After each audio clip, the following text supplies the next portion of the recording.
Well, I think specifically today, I'm thankful that we'll have the recorded. Actually, I gotten 2 calls yesterday from folks that wanted to be on the meeting, but were unable to fit it into their schedule, wondering if it'd be recorded. So I'm glad we're doing that today, and we'll make sure we get that up and promote this. But I want to be respectful of everybody's time. Stan, what do you think? Should we get going? All right. So keep in mind, Rick, we are being recorded, so you'll be held to account for everything you share with us today. I want to introduce Rick Enderle. He's agreed to join us on behalf of the Sbdc. And Rick, go ahead and give us credentials and share your story with us today. Sure. Yeah, my name is Rick Enderle. I work for the Sbdc out of the Rochester office. And for some of you that don't know it, the Sbdc stands for Small Business Development Center. And we help customers do 4 different things. We help people develop their business plans. The second thing that we do is we help people to get external financing. The third thing we do is a secret. Don't know why it's a secret. We help existing companies to better manage their business. And the fourth thing we do, we help people with their exit strategies. So those are 4 things we do. Literally, we're the best deal in the state. We don't charge for our services. So you can use us and abuse us, and we'll never send you an invoice. So I give you full permission to use and abuse Royal as much as you can, and Andre both. So anyway, Nort asked me to just talk a little bit about some of the SBA loan products, and then just talk about maybe how to position your business a little bit better in the future. So how many of you applied for an SBA disaster loan funding? Anybody? Okay, that's one of the things, I didn't see any whole lot of nods or anything. I did. We applied from the chamber, but as you know, the 501c6 organizations are currently still not able to access that. Exactly. But I think for some of you small business owners, I would think about either applying for the PPP funding through the SBA. In order to get that, you have to go through your banker, okay? The other type of funding is the EIDL Advance and EIDL Loan Program. And you have to get that directly yourself. In order for you guys to get that, you'd have to go to the SBA.gov website and apply. Now, as you guys know, the SBA ran out of money, right? Everybody hopefully knows that. I'm hoping the way the news media is talking, probably by the end of this week or next week, there's going to be some funding available. If you didn't apply before for either a PPP loan or EIDL advance, I would think about doing it for your businesses. I've had a lot of businesses apply. Some of them have got not very much money, and some of them have got a substantial amount of money. So obviously the ones that got a lot of money had bigger staff, bigger operations, but it could be really advantageous for your business. So I would think about doing that. If the government funds those funding, you're gonna have to go out online and apply. So I would really think about doing that. But the main thing is some of my businesses have experienced, decrease in sales anywhere from a -5% to a -100% in sales. Some of them have just been totally shut down. They can't do anything. That's a problem, but I'm going to pose the bigger problem to you guys is when the government opens everybody's doors up, I'll make a number up, whether it's May 4th or sometime later, what's the new normal? Is the new normal going to be sales at 100% of what it was in the month of February for you guys? Or is sales going to be at 50%, the new normal? And for you guys, what you have to think about is, can your company sustain itself at 50% or 75% of sales than what it was in February or January? Or what kind of adjustments do you have to make in order to sustain yourself? And I think for you guys, what I've been having some of my customers do is work on, what is your break-even point? What kind of adjustments can you make to your business? If you have 10 employees, yeah, you might be able to get rid of 2 employees and still cash flow if your sales are at 75% of what it normally is. But for some of you people where it's just you're the only person, what do you need to sustain yourself? And I think that's what so many people are forgetting. They think that once we open up business, I'm going to say in May, we're going to be back to normal. I don't know what the new normal is going to be. Nobody does. But I think you have to prepare yourself and try to realize what you need to sustain yourself. And I think that's a super important question that not a lot of people are looking at. Royal and Andre can help you with that. Looking at that cash flow, looking at what do you need to sustain yourself. It's easy to talk about sales, to try just to go and try and increase your sales. But if your customers don't have the funding to buy your product because they're unemployed, you have to look at a different model. And what is that new model? So that's kind of what I'm looking at. How many of you out there have actually looked at thinking that your sales are going to be not what they used to be? Anybody? Or do you think you're going to be higher?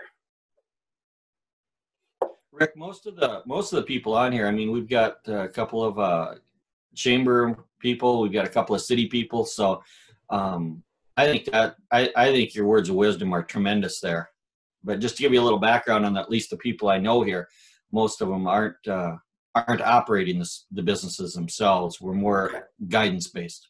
But great words of wisdom. I think the other thing too, some of my customers, they've tried to, do the more online and the more carry out. And it works for some of them, but some of them just can't do that because they don't have the physical facilities in order to operate like that. So for some of my customers, it's been unable for them to reimagine their business. Now, I did have one customer that they were shut down and they were able to produce a brand new product. And they lined up a bunch of customers, and their sales were higher in April than they were in February. A very rare business, but quite interesting. But these guys are pretty innovative, and they were able to react to the market. But that's notice of all the customers I have, that's the only one I can tell you that had an increase in sales in the month of April compared to the month of February. So, but I think too, just for you guys out there too, some of my customers, rent is a huge item. They don't have the funding to pay their normal rent. I've been advising my customers to, pay something to their landlord. So I have a customer that owes $8,000 a month in rent. I advise them to pay $1,000. Could they afford $1,000? Yeah. Could they afford $8,000? No. It's always sticky when your rent is due, and the landlord always puts that pressure on you to, if you don't pay, I'm going to evict you. Well, legally that's true, but it's tough to do that when who's going to follow up in their place. So it's things like that it's really looking at cash and saying, what can I do to keep that relationship going with my landlord and still have a positive checkbook balance? So, because we don't know if this is going to last a month or maybe go into June. We don't know that. Especially with the second, go ahead. What type of business had the increase? I mean, to me, the only ones that are doing better right now are liquor stores, but just give us a type. You don't have to tell us who it was, obviously. Yeah, they were, they produced a product, and normally they produce product A, and then this came on, they had to shut their doors, and they ended up producing product B. And product B was not similar to product A, but they had the technology to produce product B. Excellent story. Yeah, and there was a huge demand for their product. Will they even go back to product A? Yeah, they'll go back to product A because product B's demand will decrease once this whole thing gets back to what I call normal. Well, I applaud them. I mean, that's awesome. Yeah, it was exciting for them, and they were lucky because they had a lot of larger entities that needed their product. So, but yeah, you know, it's a lot of the calls that I've been getting a lot of calls. Has to do too with some of the people that have actually applied for SBA funding, haven't got their funding yet. You know, the SBA is backed up. When you have, you know, 50 million businesses that want their money yesterday, it's kind of hard to service all of their businesses. So I think for you people, just getting the word out that the SBA is backed up. They should get to their customers hopefully in the next 3 to 4 weeks, which sounds like a long time. But if you can imagine, you a small business owner, and you normally service, you know, 50 customers a day, and all of a sudden you have 50,000 customers a day that you want to service. That's tough to service all of those people in a reasonable time. So I had one customer that applied for an SBA loan. They were on hold for 2.5 hours on the phone. They finally got through. They talked to somebody, and the person couldn't even answer their question. So and their question was legit. The question was, when am I going to get my funding? And all the person could say is, you're in the queue, and once you get your funding, we'll let you know. But so it's really a difficult task. So Rick and Royal actually, and I don't know if Andre's on the line or not, but you mentioned, and thanks for the clarification on that. We've heard that frequently about the backups, and honestly, it's with the unemployment system, et cetera. If we designed these systems and staffed them for this kind of, we'll call it peak need, right? It would cost us way more than obviously it does now. Anyway, so we know that the SBA corporate will describe that as, and the systems for just fund disbursement and the phone systems, et cetera, are just overwhelmed. But we still have our business counselors. We have you, we've got Royal, we have Andre, who in the meantime can spend time with our members or other businesses, not just members, obviously, around the coaching side of things, call it the more personal side of the services that you offer. I mean, talking about what does my cash flow look like? What things can we possibly make adjustments or concessions on during this time to help us weather the downturn in revenues and cash flow? So how is your availability, Royal and Rick and Andre? Do you have capacity right now to service people who might want to access your services? Yeah, we do. I'm hoping that Royal and Andre definitely have capacity. I definitely have some. I spoke with a customer in Faribault. What day was it? What day is today? Thursday, I think, on Monday or Tuesday. So, okay. So yeah, we definitely have capacity. I just think that I think now is a good time to look at your business model and to see whether you need to tweak your business model. And some people can tweak it themselves and feel comfortable about it and saying, you know, based on this, this, and this, it's going to work. But if you're not, that's when you want to contact Royal and Andre and say, hey, if I change my model here, how's it going to look down the road? And you bet. So in my experience working with Sbdc and doing a little bit of that work in my past, some of the most valuable things that come to the table are the forecasting, so that you can start looking ahead. And in my experience, Sbdc counselors do a great job helping you modify your forecasting that you may have done at the beginning of the year. Royal or Rick, could you speak to that a little bit and talk about what that might look like as far as a very helpful note that you could add for businesses? Well, I think what I've been doing is reaching out to a group of clients that have showed interest in wanting to help and stuff on a pretty regular basis, and really talking to them about the programs that were available.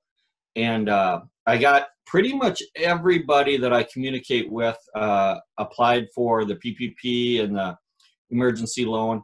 And now what I'm doing is circling back, and that's why it was kind of ironic that Rick brought that up. But I'm circling back to start to talk to them about, okay, we got session 2 of these benefits coming through, but let's look ahead of that too, and try to figure out what is going to be the new normal, and offering to put together some financial projections for them and help them that way. So that's why it was a good lead in from Rick on that one. Go for it, Rick. You can take it here. Yeah, I mean, I agree with that. And the thing of it is that like when most people do their financial forecasting, they're not taking into effect their debt and how it affects their business. You can zero-based budget, but if you have debt for your business, you have to readjust your budget in order to compensate for your debt. Some of my customers have a lot of debt, and they need to budget a $50,000 net income just to cover all their debt in order to cash flow. So that's why it's nice to get outside eyes on your budget. But the other issue too is that when it comes to your break-even point, I got a system that'll figure your break-even point, so we know exactly where that's at. And you know, when you decrease sales, sometimes you lose margins, that will affect your overall debt, not your debt, but your break-even point. And sometimes when you get into a more competitive market, you tend to drop your sales price, but if your cost is still the same, your margins decrease. And our system will historically look at your historical margins. We can project your margins in the future and come up with an accurate break-even point. And that's valuable in a changing economic times. So something to think about. Thanks for that. One more thing I'm really stressing to my clients is, and a lot of them got caught really short-handed on this when the SBA loans started coming out, and the only way they could apply through them is through their current business banker. You really found out who the businesses were that don't have a relationship with their banker. And I'll be honest, I was surprised by that as a consultant. I mean, if you're running a business and you don't have a personal relationship with your banker, you've got a problem, you know.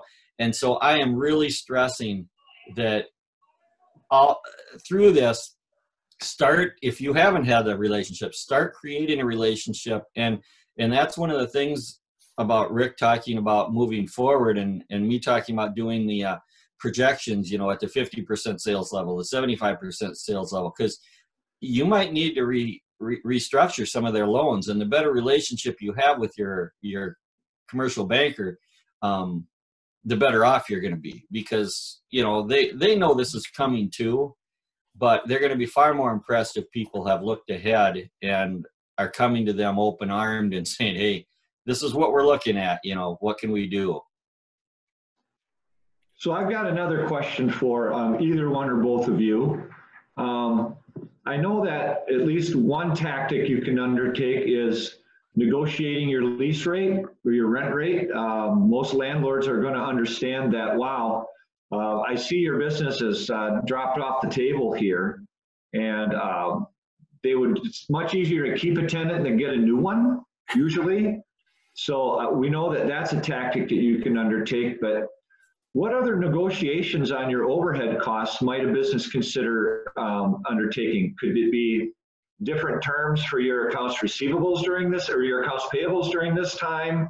Or could you negotiate other contracts? What might you have for advice around those tactics for lowering overhead? Well, you know, when you talk about, you know, your accounts payable, paying your vendors, you know, depends on how you're set up. A lot of people are 30 days, not 30. And sometimes in this situation here, if you're tight, you know, I would talk to your vendors and say, maybe can we renegotiate to 45-day payment? It puts them out a ways, but then you're agreeing that you're just going to pay a little later in time, and it's going to help your cash flow out. As far as pricing, pricing is tough if you're normally buying 10 widgets from some company. That pricing is really your cost, and you're only probably going to get a better price if you can increase your volume. So I think when you look at that, the cost of goods sold, I think that would be more difficult. It could be done, but unless you're buying gas, because right now gas is going down, so that would be a win. But other than that, I think it's more of a volume issue for most people. And I think depending on what you're selling today, other than what is called N95 masks, your volume's probably going to be down. So, but yeah, definitely look at all angles. Remember to turn over any stone you can to try and get your company in a better position moving forward. Yeah, I would second that. You almost have to go through your P&L, the expense section of your P&L line by line, and look for things that you're paying for that you simply don't need. Like maybe somebody has their internet and their phone combined, but maybe they're actually having cable TV combined in there too. And they can get rid of the cable and drop down to phone and internet, or something like that. Maybe they can put their insurance out for rebid, and they haven't done that in a long time. Maybe they can look at different trash haulers and get bids on that. So the biggest thing to me is going to be looking at what you're currently paying and asking if there's options and other services out there that could lower those costs. That's another service that you all provide, is to go through those P&Ls and help identify the strongest opportunities probably for those savings, right? Absolutely. Yeah. Fantastic. I appreciate hearing that. But so we're at 10:23. I guess I'd ask, Royal, why don't you grab this one? Again, this is recorded, and we're going to get this out to as many folks as we can. Can you describe precisely how people are going to be able to access your services, how they log on and get a Rice County counselor? Yes, it's very simple. The procedure to sign up as a new Sbdc client, on the Faribault Chamber of Commerce website, there's a drop-down menu for business resources.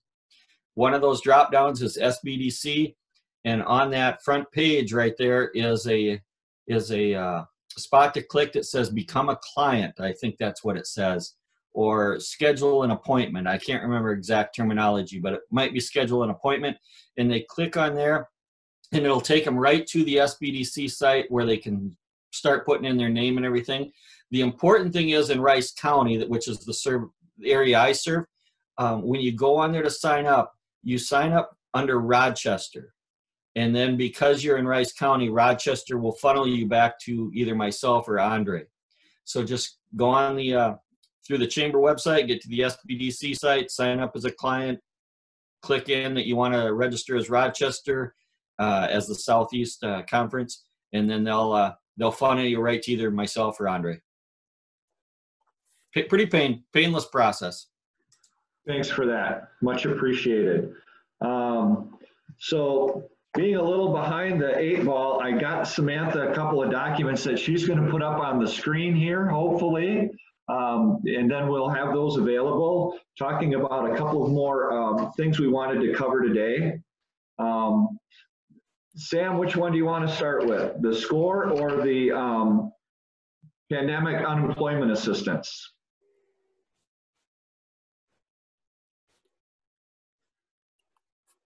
There we go. We'll start with the SCORE document there. So again, the information is right on there, and there's going to be a webinar on April 23rd. This is, what is the time on it? With SCORE, the IRS commissioner will be there. Speakers are going to be available. And I just noticed I don't see a time on this. Royal, do you happen to know what time that SCORE is running this today?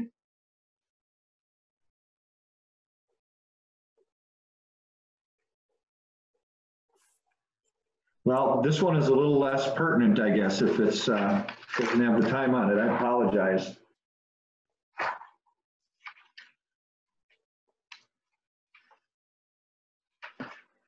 All right. And then the next document up here is going to be pandemic unemployment assistance benefits for self-employed and independent contractors.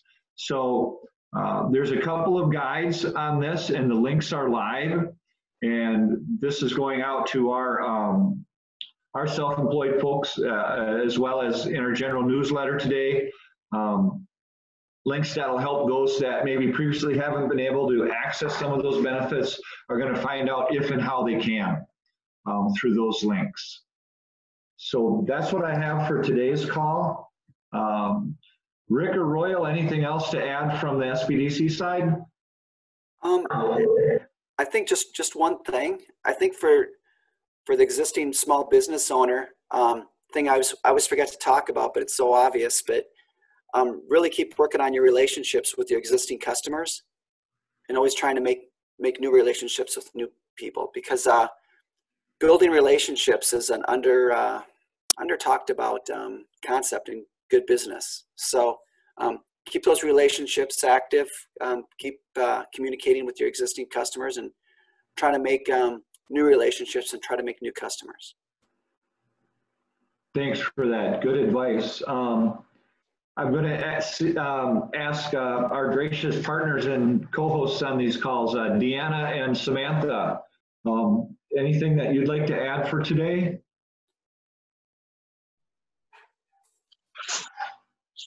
Well, one of the things that I'll add is that while the federal programs have run out of money, the intent is that there'll be a part 2 and potentially even a part 3. And the advice that we're hearing coming from all of the commissioners at DEED and the SBA people is to just make sure that you are prepared to get your applications in. Those dollars went within 2 weeks with the first round, and so it's very pertinent to be prepared. You can work with the counselors, but there are guidebooks out there that tell you exactly what you need to have ready to go, and it's in everybody's best interest to have that information prepared and ready, so when those dollars open up again, you can just submit. So I think that's super important. And then for the pandemic unemployment insurance, and I know everybody's aware of this, you should apply now. The dollars in the program has not been rolled out at the state level yet, but it gets you in the system. You'll get a notice that you've been rejected, and that's okay. That way you're in the system and the state can reach out to you once those dollars in that program is available. So don't be discouraged if you get that rejection letter. You're supposed to at this point.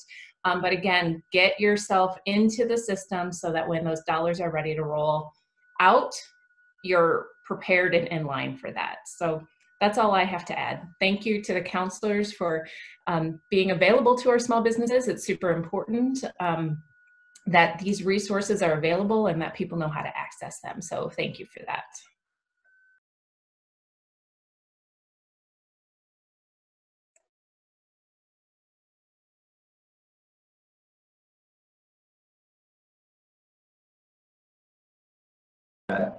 We'll have to edit this video, I think, before we post it. But anyway, anything else for the good of the cause today from anybody? All right, if anybody can think of any topics that you'd like to see us put up for our next call that we may schedule soon, please let myself or Deanna or Samantha know, and we'll look forward to seeing you again. Thanks, everyone. Yes, thank you all very much.